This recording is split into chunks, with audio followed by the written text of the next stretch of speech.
We are so back. MHA is good again. The anime, anyway. Prior to the start of MHA Season 6, I made a video talking about how I had slowly but surely fallen out of love with the series.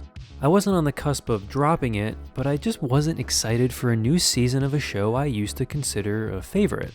So I kinda just let Season 6 of MHA pass me by, allowing the episodes to pile up while I did other things and watched other stuff. Once the season finished, I eventually wandered back towards my backlog and flipped on the first episode of the War Arc. I promptly watched all of Season 6 in 3 days. Now, I don't think we'll ever get back to Season 2 level of this is one of my favorite anime of all time, but that has a lot more to do with me than it does with the show itself. Because this is some compelling television. It's good in a way that mostly feels like a natural evolution of the story. It's not good because it tries to do what made the first couple of seasons good. That's the difference. And I don't just mean this in a reductionist, finally they started juicing these little freaks kind of way either. There's a more cynical part of me that can't help but wonder if this is the arc everyone loves because it's the first time the story really starts killing off characters. But I do think there's more to it than that. After treading water for a bit, there's real story movement, there's huge changes to both the world and its characters, and there's finally a villain instead of a large rogues gallery. I really enjoyed having a singular main villain to target at this point. It was sort of getting exhausting for a while, needing to keep track of all the different groups. The strongest arcs in the series were generally the simplest to set up, point and shoot, so to speak. And while this season has a lot of moving parts, particularly at the beginning, it all coalesces into a main focus on Shigaraki and All for One, giving all the heroes a singular focal point around which the entire plot is able to rotate. There are no cutaways or side plots. At its climax, it's just one pure, unadulterated shonen villain fight. This was a really nice return to form for an aspect of shonen that I didn't know I missed, the incredibly long multi-part fight. Nowadays, so many of the top series pride themselves on insane pacing and short couple-chapter fights. MHA brought me back to a simpler time, where any main villain fight was unbelievably long, filled with twists and turns, and about 8 different reverse trap cards played by both sides. I can imagine reading this weekly with no idea who was going to live or die had to be exhilarating.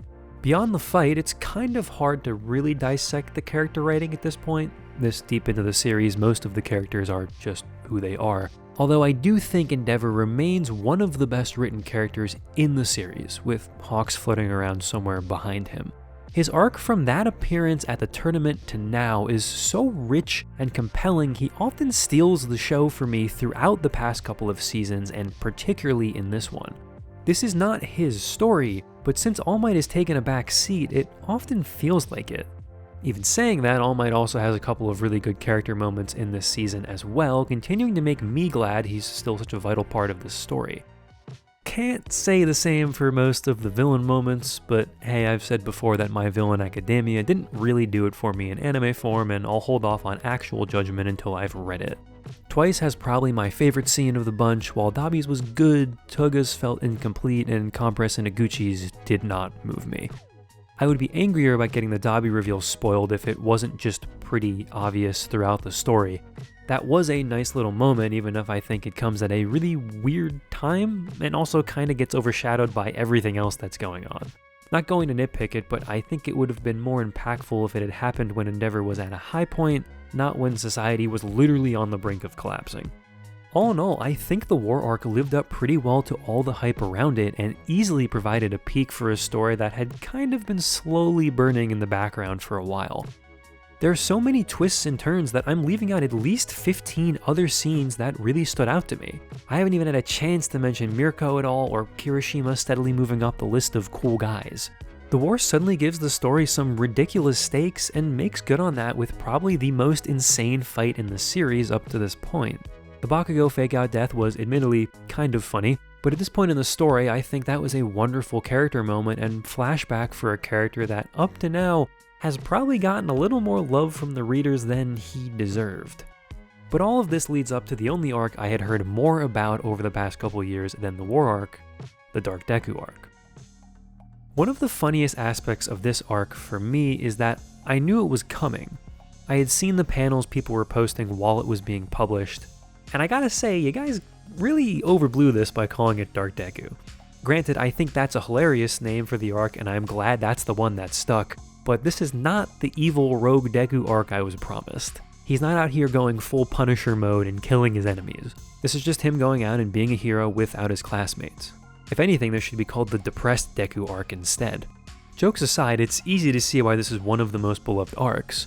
It's wholly different from what comes before. The tone is downright despondent at times, and it's chock full of just really solid fights and moments. The Lady Nagant fight is a personal favorite, as is Deku vs. Class A, even if I did find myself rooting against the class for completely irrational reasons. Somehow it took us this long to actually make good use of combo attacks, and no fight actually utilizes the synergies between the quirks better than this one. It's almost a shame it's over as quickly as it is. But it's all worth it because it leads into two of the best moments in the series.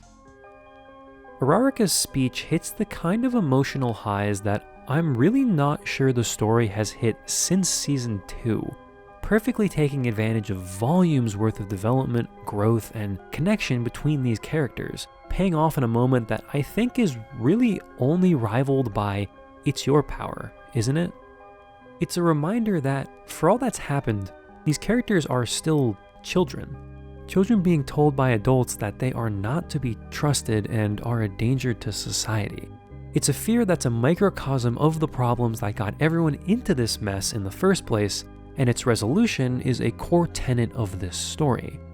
And importantly, this speech and that resolution make the constant chorus of "we don't trust heroes anymore" worth it.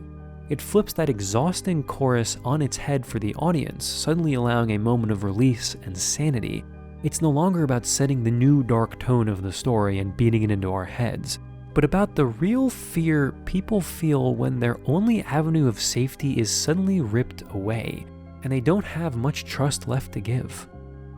Amazingly, these characters softening and allowing themselves to believe in heroes, even a little, is far more effective in driving home the dire situation this society has found itself in than repeating the same prejudice lines over and over ever have. And major props to Ayane Sakura for an absolutely killer performance that drives these points home. The amount of emotional strain just dripping from her voice is astonishing. It 100% sells the scene, and voice work has never been an issue throughout the show's 6 seasons. The other scene of note for me was the Stain and All Might confrontation, a scene years in the making that has seen quite a bit of change for both of these characters since the last time Stain was relevant to the story. I think there's a desire for a good swath of the audience to say that the story would have had more weight if All Might had died when he lost his powers. And I think that, yes, that's a way the story could have gone. But this season, and particularly this scene, proved to me why I'm glad he's still around. The mentor and essentially adoptive father stuff with Deku is really nice, and for the most part, that's enough for me.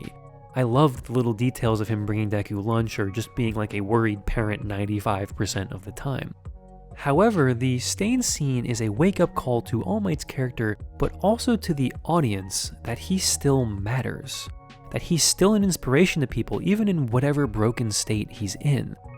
I think for a while it's just sort of been a foregone conclusion that he's only around as a doting side character and walking lore dump until the story wants to finally cash in that instant cry chip it's been holding and remove him. But whatever the final fate that awaits his character, that moment is not now, and it will not be quietly. Stain's "I don't know who you are" is such a banger line. He really is just laying it on so thick in the entire scene. It's so good. Even without the plot-relevant information he provides to All Might, it's just the perfect scene needed at the end of a lot of suffering, finally showing us the other side of a society that at this point we've seen nothing but the worst of for weeks on end. In a similar way to Araraka's speech, this moment of inspiration of a small break in the storm does wonders for showing what things in this world are actually like now. The whole season is a step up from what the story has provided previously, but I think these two scenes are the things I'll remember the most moving forward. Oh, and Deku getting to speak with the past users of One for All was a much needed lore moment as well. I love watching him getting used to all his new powers. I think it's easy to get so hyper-focused on the now to miss how far he really has come since the beginning of the story. But more important than any of that, more important than any plot improvement or emotional moment, is that remarkably, the anime openings are good again. For the first time in what feels like years, but is kinda just like one season, the show provided us with truly good openings. The first Season 6 opening finally provides us with stylized comic book visuals that the series has been in desperate need of, and the second opening really just provides a tone-appropriate killer shonen OP with a song that I've been listening to on repeat for months now. These are both easily in the top 5 of MHA's openings, and coming off the heels of Merry Go Round is probably the biggest surprise any anime has pulled on me all year. There's also something to be said about watching the show removed from the constant whirlwind that is online discourse about my hero. It's honestly a pretty fun series to sit back and enjoy without someone in your ear telling you that actually it's bad. And yes, the realist in me knows that the grapevine has not been kind to much of the content that comes after this. Now that we've reached this point though, I intend to finally read the manga before the ending, so if I catch up in any reasonable amount of time, I may be back with an updated take on this matter. I really think that MHA is going to receive the same kind of post-mortem renaissance that Naruto has gotten over the past 5 or so years. I think sometimes the weekly grind and constant focus on the present, the future, and the Shonen Jump fandom wars really strips away what a series has already accomplished, instead dialing in on how hard fans can shill the title as peak fiction at that exact moment in time. Fans get fed up, they leave, they make a fuss, and then when the series finally ends, we're all able to take a step back and look at it holistically. And take my non-manga reader opinion with a grain of salt, but I feel like MHA will be looked upon a lot more fondly than it has been over the last couple of years. Something this popular is just never going to have a reasonable life cycle in a fan-led community. But for now, there's nothing that any of us can do about the direction the story might be taking or the community sentiment surrounding it. So I'm just chilling, enjoying what is, delightfully, a pretty good show once again.